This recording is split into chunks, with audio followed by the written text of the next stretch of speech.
The average cost to respond to an insider threat is $11.45 million. That's a lot of reasons why a functional insider threat program must be a core part of any modern cybersecurity strategy.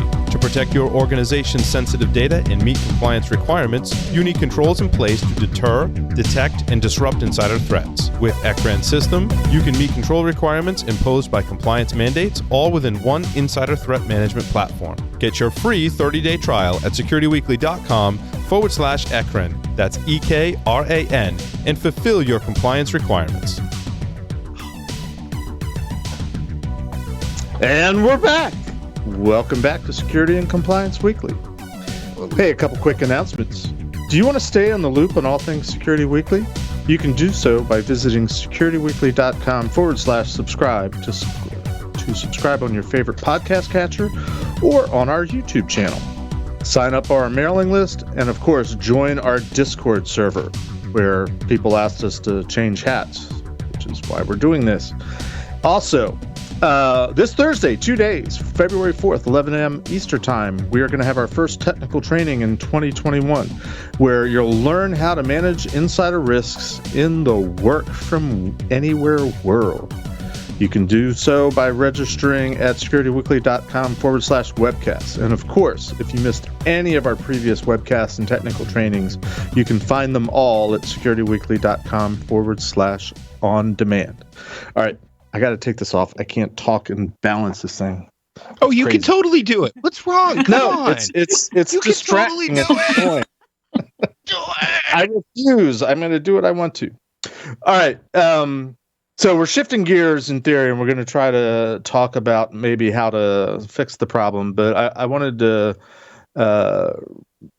come back to what you were saying at the end, Wendy, about this study that points to, organizations are consistently more secure if they're able to refresh, which obviously is something that your company that you work for, Cisco, the big Borg, if you will. Come on. I was going to say, come on, we need a noun. We need a noun.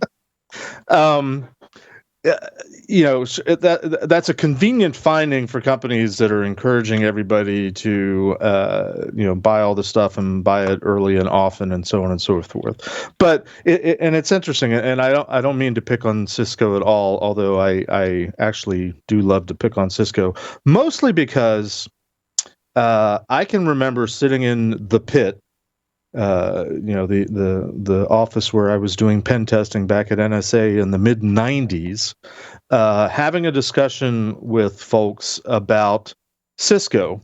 And the sad thing is we were talking about how Cisco was doing so well and their stocks had split. And we were talking about, gee, if only we had invested in Cisco in the early days, we could all be retiring rich. And ironically, if we had invested when we were having that conversation, we'd be far better off today. But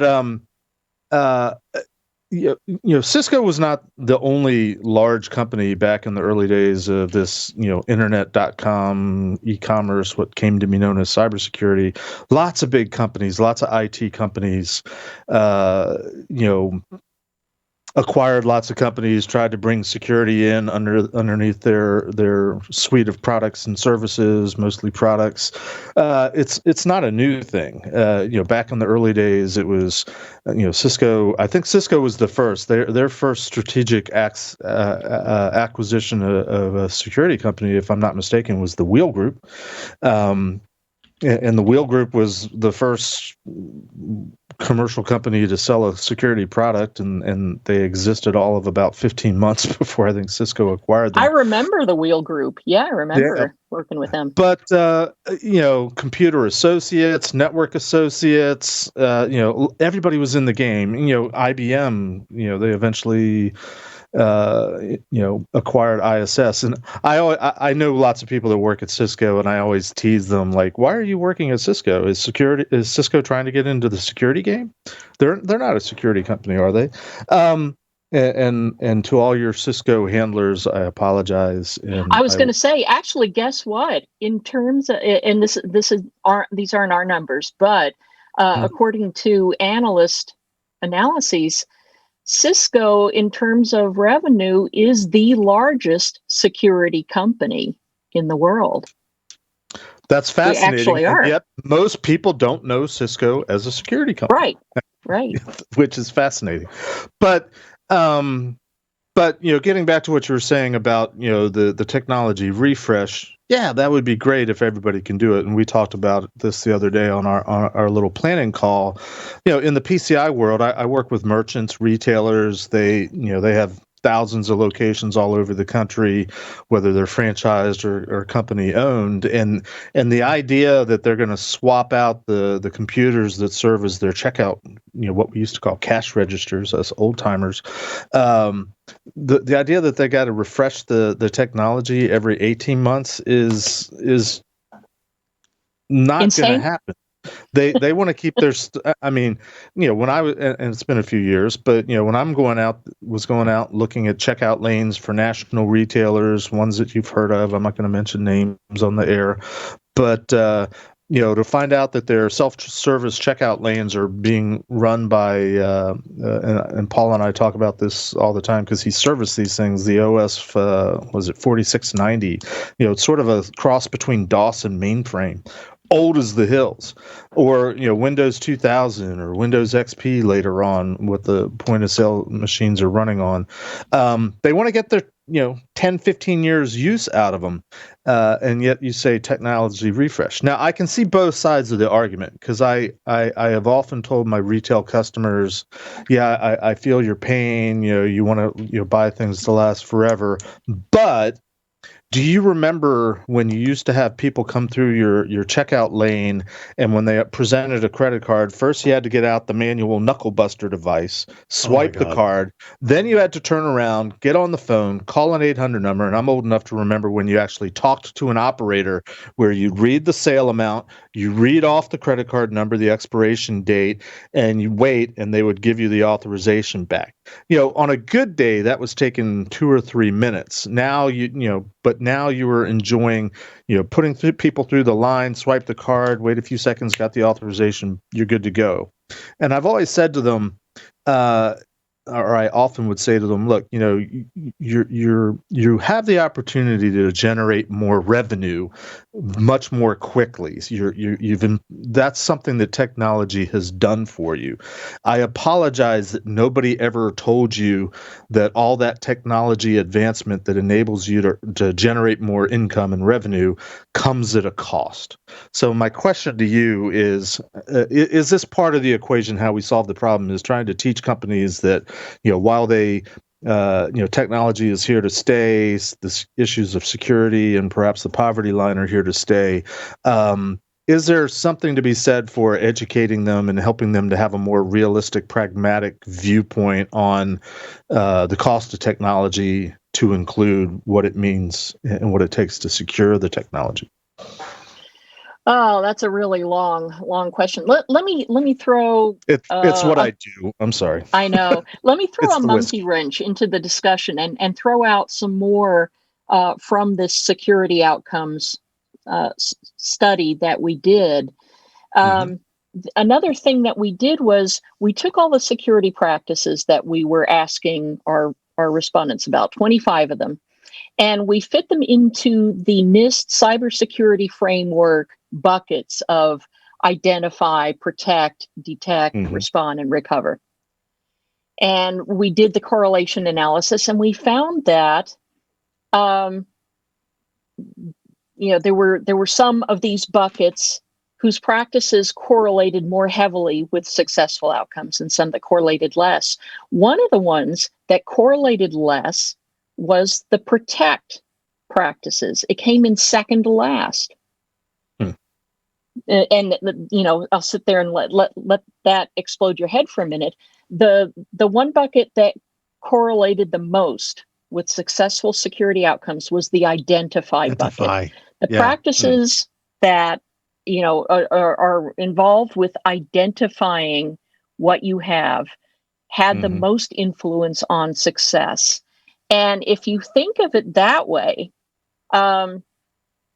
then you might imagine that the practice of proactively refreshing technology might force you to know what you have, update it, regularly, change it, make sure everything stays integrated as you migrate. That means everything else has to move too, and everything.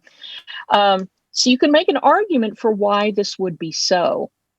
To clarify real Go ahead. quickly, hold on, Jess. When you say identify, that's more like asset identification, knowing what you have. It's not identifying attacks, correct?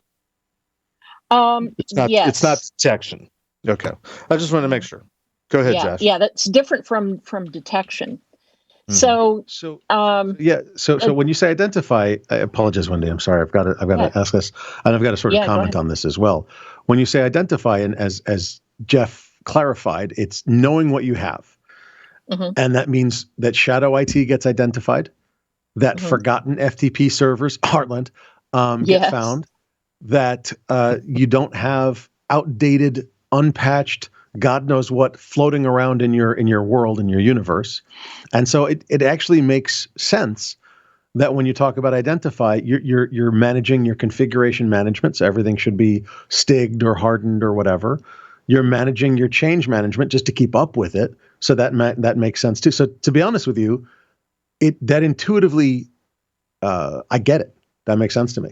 So that's all I wanted to say. Go for it, please. Yeah, it does. And I want to point out that the practice of regularly identifying what you have and thereby detecting changes to it or causing changes or both builds a lot of muscle in your security program that doesn't necessarily have to cost a lot. In other words, that the practice of identifying what you have is separate from buying new stuff all the time. But you can see how it also goes into, proactive tech refresh and integrated tech stack.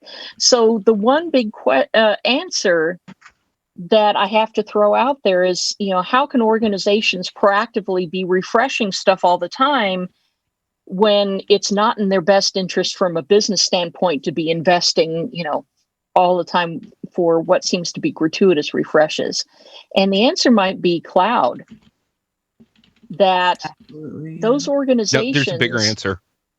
Yeah, there's a bigger answer that if you have a tech infrastructure that is more cloud-based, you may get some of those refreshes for free, so to speak, or at least they're ones that you don't have to pay your people to do.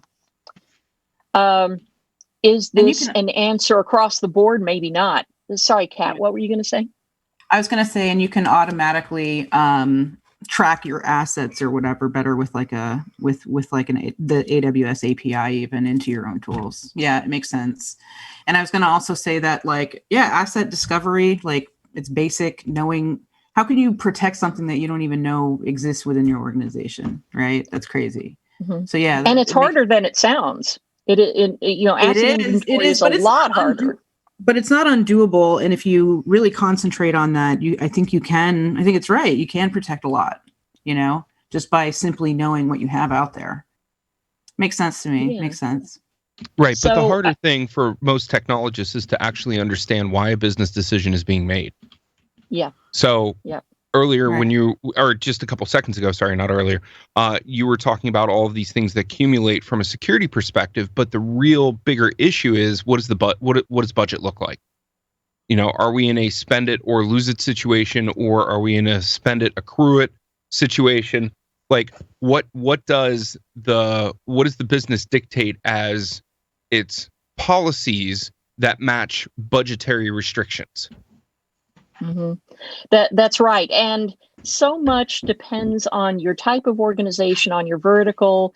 In a retail context, as Jeff was pointing out, you're not going to go, even upgrade your point of sale systems because it means 27,000 truck rolls to your locations just to update them physically to, upgrade the encryption or something like that. That's an expense that you as a security professional have to understand that the business is having to deal with. So the answer to a lot of these things, how can we help organizations get out from under the security poverty line?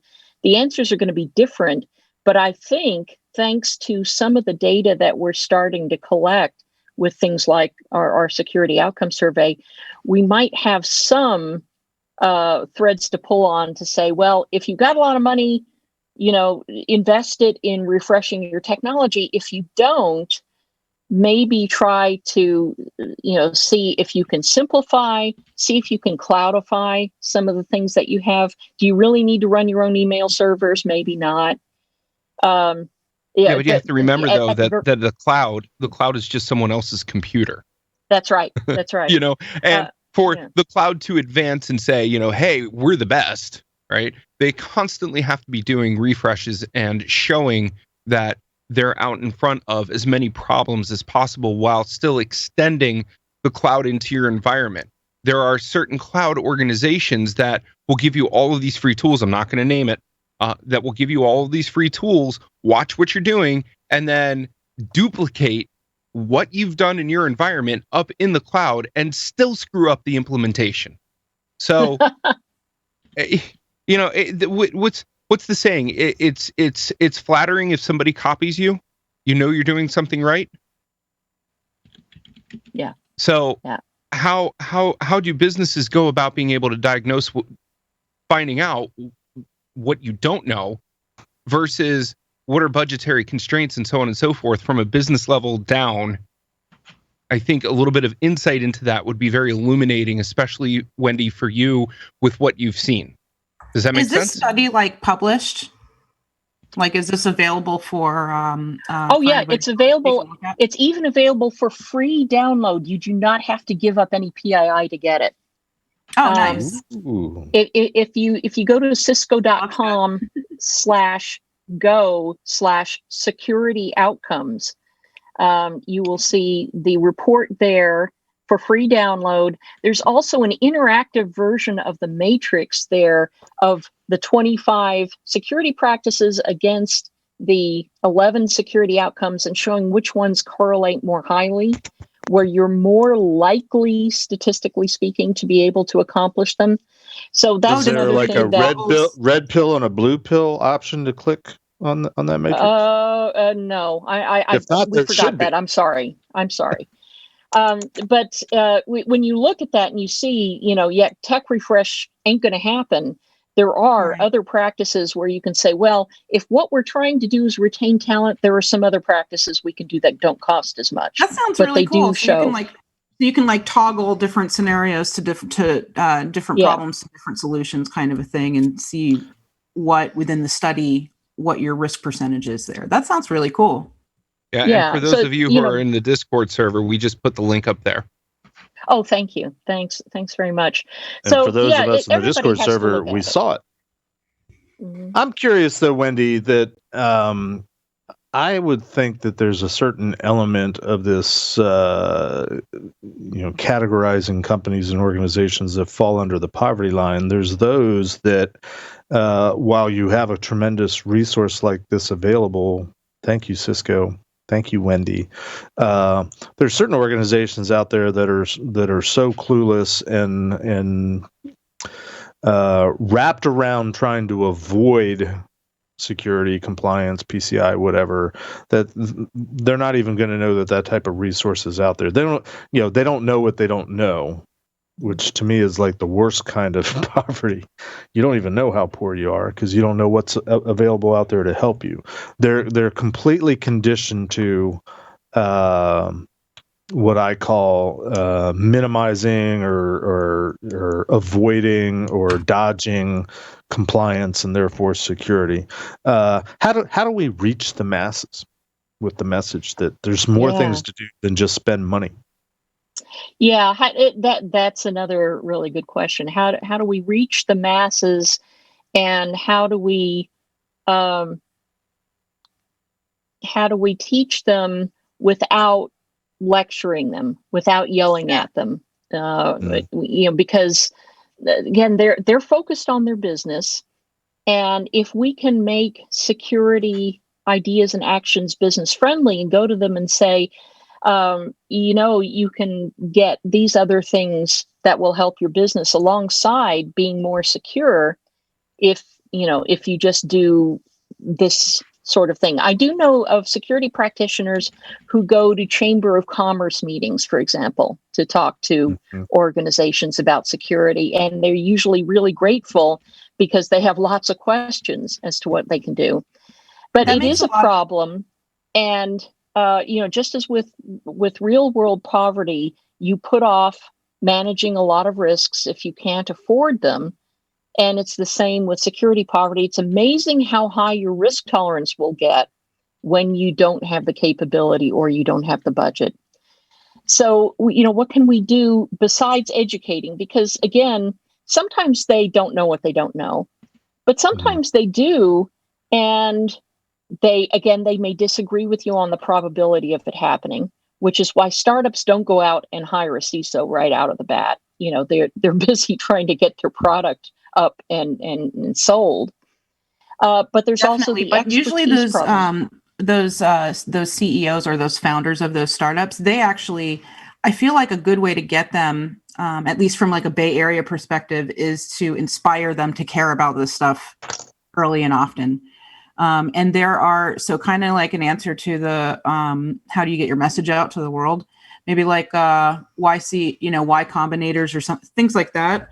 Talk to some of the founders that are coming out about security there and why it should be of interest to them and getting their product up quickly, kind of integrate it that way. Give them a reason to care, basically. Yeah, they do. And actually, the FTC has a really good program on that, calling, I think it's Start with Security or something like that. I took part in one of their regional presentations where they presented the case for security. That's cool. So that's important too. But I remember having dinner with some startup folks and talking about the security poverty line. And there was a CEO at a small startup, and the other folks at the dinner were giving him a hard time about the fact that they weren't using MFA because Duo offers free licenses to up to 10 users. And they said, you don't have 10 users, you have fewer. Why aren't you using Duo? And he said, we don't have anybody who can install it and get it running. He's busy doing the CEO things. Everybody, you're like doing they have a minimum number of people. Yeah, everybody has 15 jobs already. There's nobody available to do that. So there's always a good reason. But let's try to tackle these. Budget is one thing. Expertise, which is different from awareness, knowing how to do things, even if let's get our stuff up and running with MFA. There's capability, which is, can you actually do this particular thing, or, is something getting in the way? And then there's influence. And we do try, especially the ISACs, try to get their members to organize, because groups of these organizations, even if they don't have individual influence, may be able to have more influence on a shared third party supplier as a group, things like that. Mm-hmm. So, Wendy, 2 questions. One's more of a comment / question. In my, you got to stop with the comment / question. No, I don't. It's my show. It's a question / comment. Come on, get it right. It's a question / comment. Whatever. My my deep thinking that I do, trying to figure out how to make the world better, how to make a world a secure place. The one thing that I've sort of, beyond just people need to understand security and know security. There's just a lot of security ignorance out there, but I've extended that to the observation that, given what I grew up in terms of the DoD and national security, where security was just sort of what that was sort of the business of the organizations, if you will. Mm-hmm. What I describe as sort of a culture of security, where my first experiences working for DoD research organizations prior to NSA, where there were security procedures, it was mostly physical security in those days, but everybody knew what the rules were. Everybody knew what they had to do. Everybody knew it was important. Everybody, stayed within their lanes. Do you see that? Do you see that in your description of your 5 or 6 sort of domain, subdomains of how we tackle or how we describe this poverty line? How does that? Are you, can you agree with me or disagree with me that, that beyond training, beyond technology, beyond budgeting, there's like this overall culture of people need to understand where security fits into the big picture of the organization? There is, and it can't be the way you grew up learning about security, Jeff. It can't be the way security practitioners think about security. I know. It's got to be the way that they think about security and for their purposes. And I promise you, there are so many organizations out there that really, it's amazing how little they care about security. Not because they're bad or evil or stupid, again, or anything like that. It's just because they have much more important business concerns to deal with. Security is way down on their list. So we have to meet them where they live. And we have to fit into their culture. For example, in the hospitality industry, anything that disrupts the guest experience is a no-no.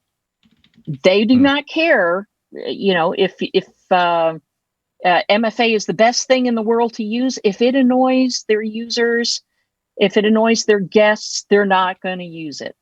Whatever security control you're wanting to put in there, it's going to come up against their cardinal rule, which is do not disrupt the guest experience.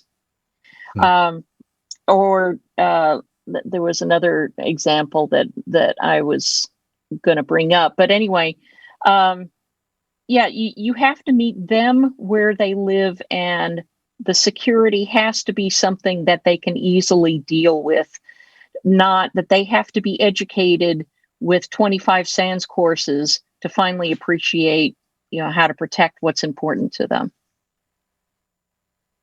Gotcha. Second comment is more coming from the Discord server where, and I apologize, I forget who said it, but somebody just, in listening to what you were saying, somebody said, yeah, but this is all money. It's hard to shake the idea that somehow security and having adequate levels of security in your organization requires budget. Because even the other things we talk about have a cost. Any thoughts or comments on that?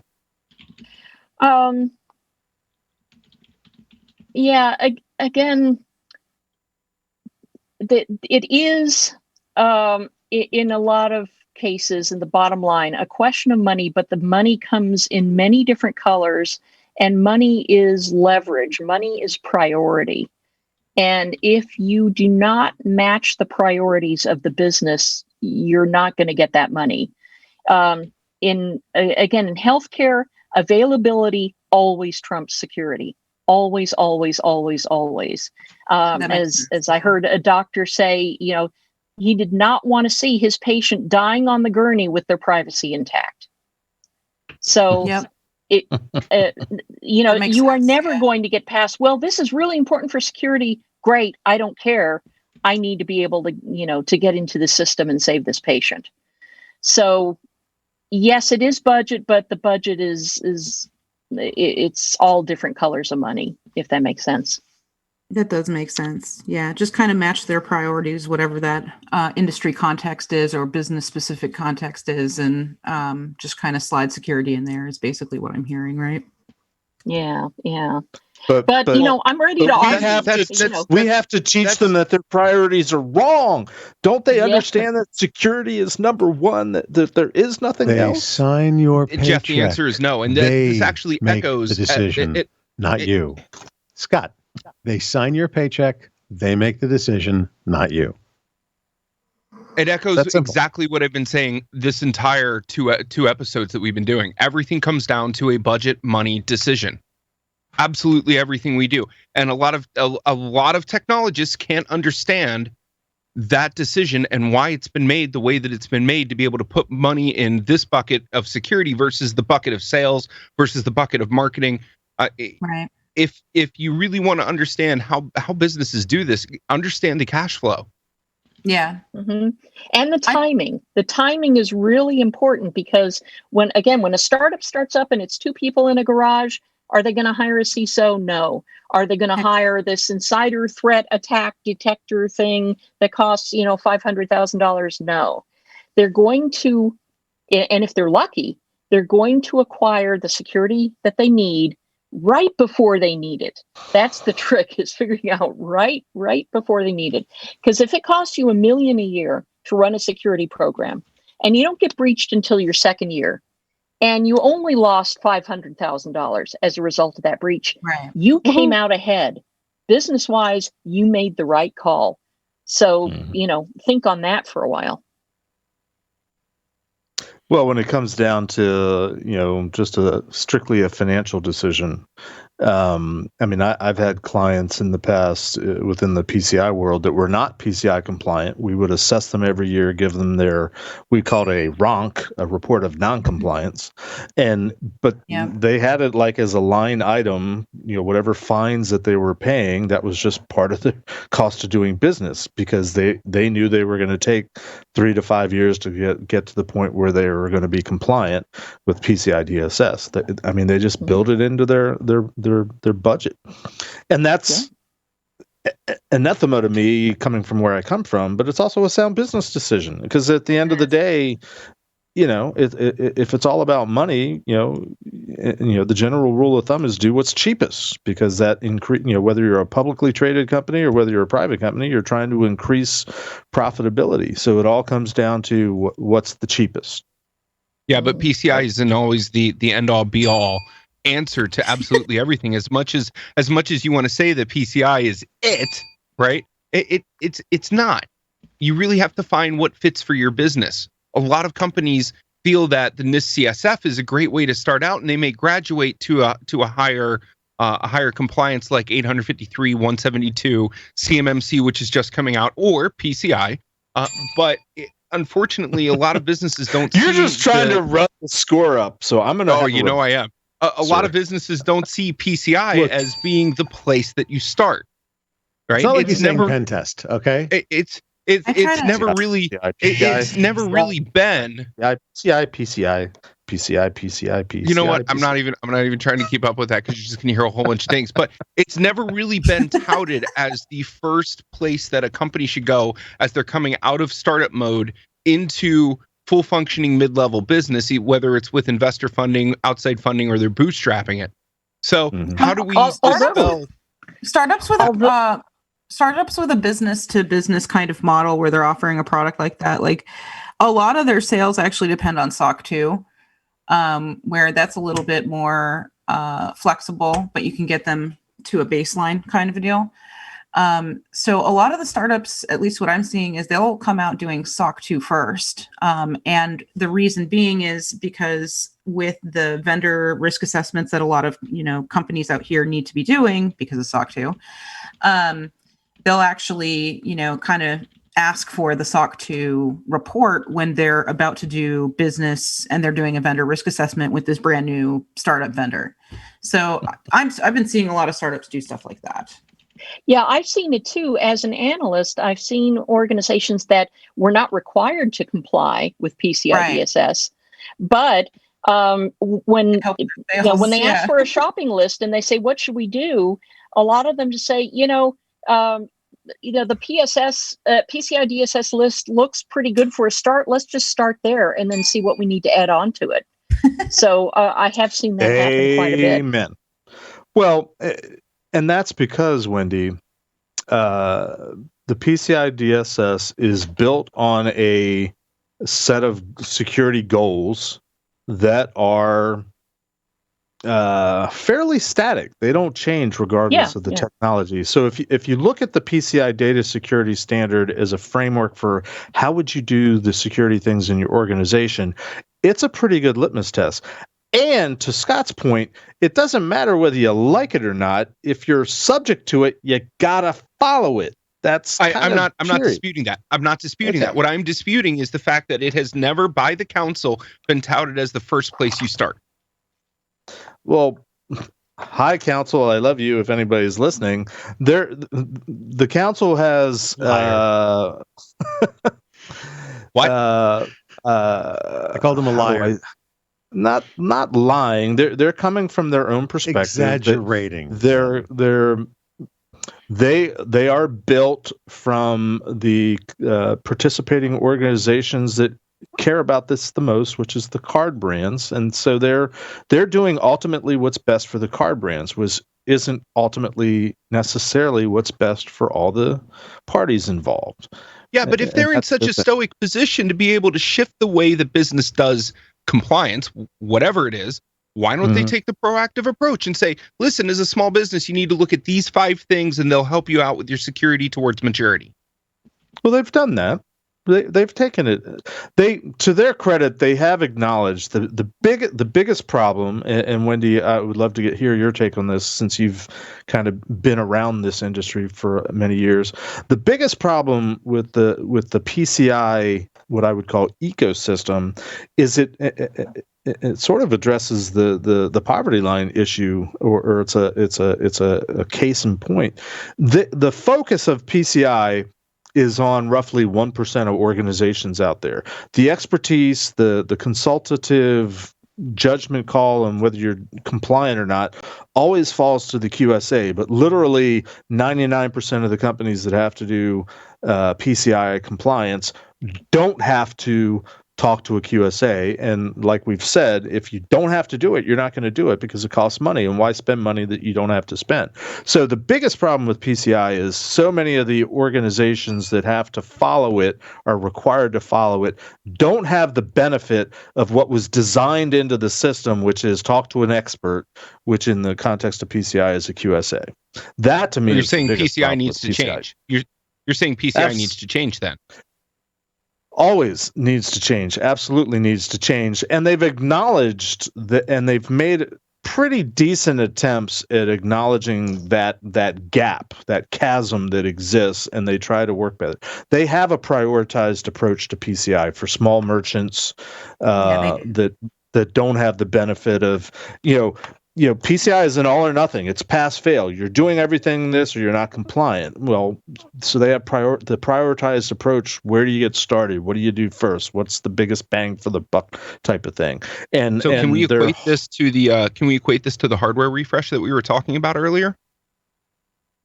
I think to some degree. I think the hardware refresh more than anything speaks to the mentality, the way I see it.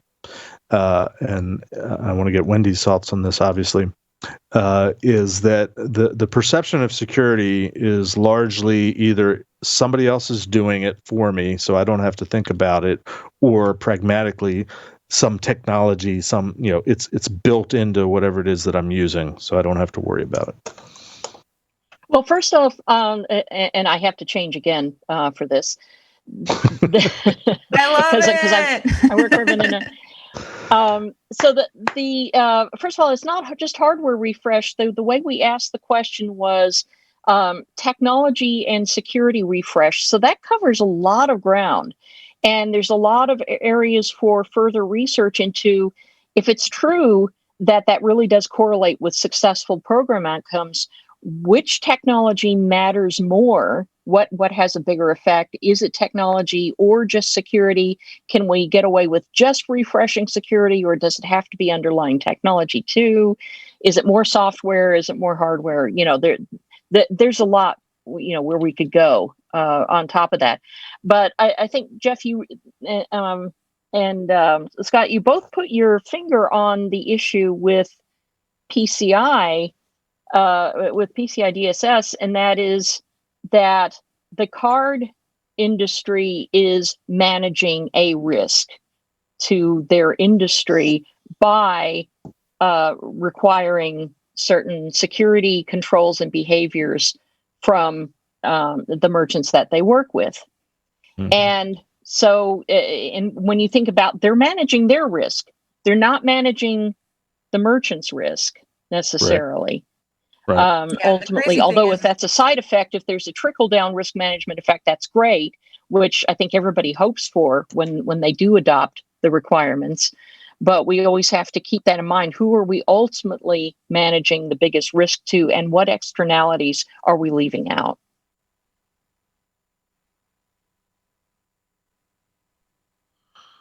Wow. Well, that was a showstopper right there. Yeah, I think we all just said. I was typing in Discord. I'm like, shit, was that a question to me? Yes, it was, Jeff. It's all you, baby. Damn it. Jeff, we got any more time in this episode? We've got a few minutes. I think Johnny hasn't hit the Jeff, shut him down yet. Yeah, we're good. We can go a couple more minutes. I'm particularly interested in sort of summing up. And, Wendy, I would defer to you as to, I feel like we're shotgunning it. We're all over the map because this is a complicated topic, obviously. And I don't know how many years ago you coined this notion where we've been arguing whether it's a metaphor or simply a phrase. But if you could, and I'm asking a daunting question, I know.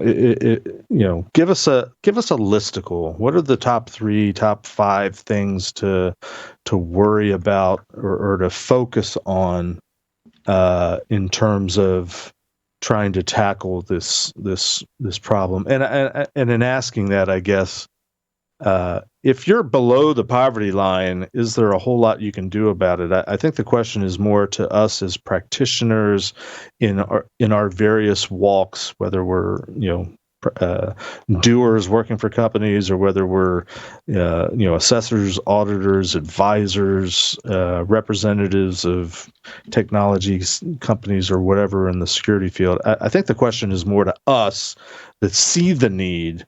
What are some practical top 3 to 5 things that we can individually do to try to remedy this problem?